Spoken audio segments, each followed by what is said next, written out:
Now, there are indications that several outgoing Nigerian governors who will be leaving office by May 29 are presently on the EFCC watch list. Arise News spoke with the EFCC spokesman Wilson Owujare, who confirmed that the commission would commence investigation on some governors, but could not specify the number of governors under investigation.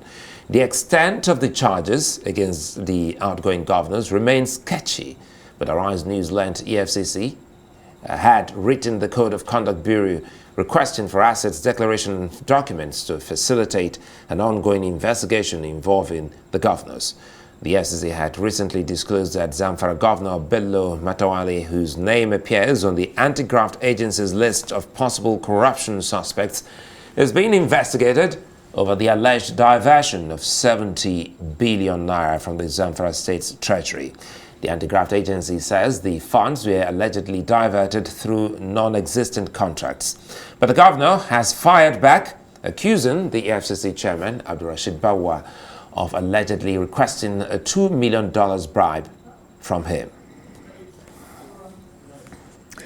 Well, the Citizens' Advocacy for Social and Economic Rights has raised the alarm over a grand plan by some governors whose tenures are about to expire to discredit the leadership of the Economic and Financial Crimes Commission.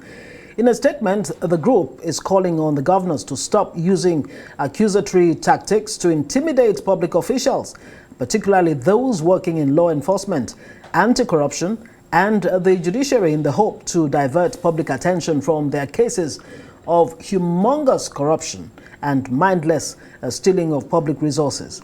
However, the group also challenges anyone with evidence of corruption against EFCC or any other anti-corruption agency to come forward. KESA says that the governors behind the plot are those being investigated by the EFCC for sundry corrupt acts. All right, our Rise analyst Frank Tietie joins us now for more on this. Frank, good to see you. And, you know, I used the word deja vu earlier on while speaking with Rastanjani. A few of the things we're seeing now amount to what we've seen before. You know, sometimes the hunter becomes the hunted. Now, but again, paint us a picture, because you've been following this in the news. This appears to be a regular script. Nuhu Rubadu didn't escape it. Farida Waziri didn't escape it. Ibrahim Lamode. The idea is that it's just a bunch of hollow, practice of always throwing up phantom accusations against the sitting EFCC chairman, because it's a trend that we've seen with past governors. Was the moment it comes to a point where their tenures are about to expire, in order to whip up some kind of sentiment, public sentiments, against the fact that they are currently under investigations. There are several pieces of evidence that are mounting against them, and the EFCC has done. They know that the EFCC is after them. They know that they will not survive being, arrested by the EFCC. So they do that. They did it to Nuhu Rubadu. They did it to Lamode. They did it to Farida Waziri. So it's a normal thing in order to discredit a current EFCC chairman so that they abuse the mind of the incoming president. But the problem is, it hasn't really helped us, because we are talking about some governors, in this case, particularly with regards to that of Zamfara State, Governor of Zamfara State, who has decided to apply very cheap tactics of, continuing in that practice, even if it has not helped us. But, in that case, what it does is that simply just throw around any accusation, even though it's not substantiated, and you may not be arrested because you still have some measure of immunity, and then thinking that will dissuade the anti-graft agency, particularly in this case EFCC, from going after you, but it won't work. We should even talk about this issue of immunity for governors, president, and those that are protected, with this whole immunity thing. I mean, is it something that really needs to be looked at? So that, whether you're in office or outside of it, you are open to investigation.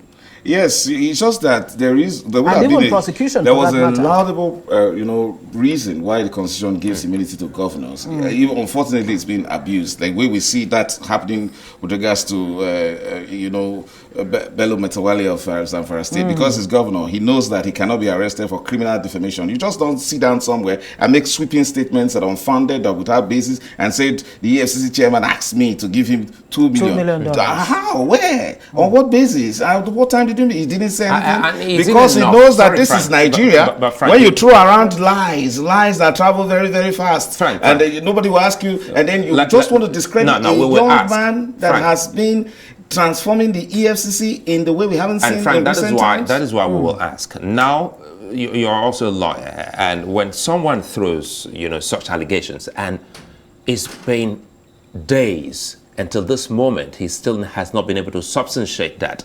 What do we do? Yeah. The problem is the immunity, as Ngozi has referred to, I would say.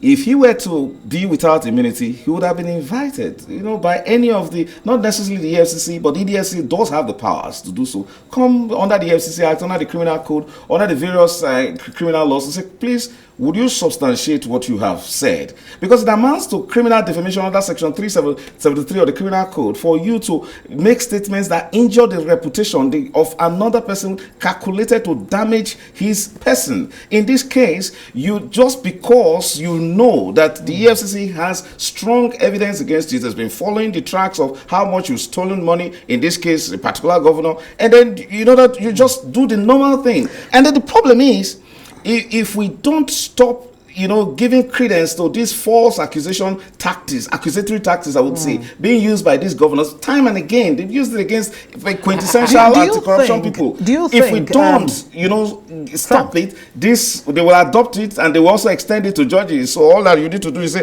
you are before a judge, and you say, oh, I know your brother is. Are you saying, Frank, that this is a mere attempt at blackmailing, using immunity to blackmail the EFCC boss? Is that what's going on here? Absolutely. And it's important that the incoming president should not, to take this seriously by not being misled, which will amount to defeating the anti-corruption effort, particularly of the EFCC.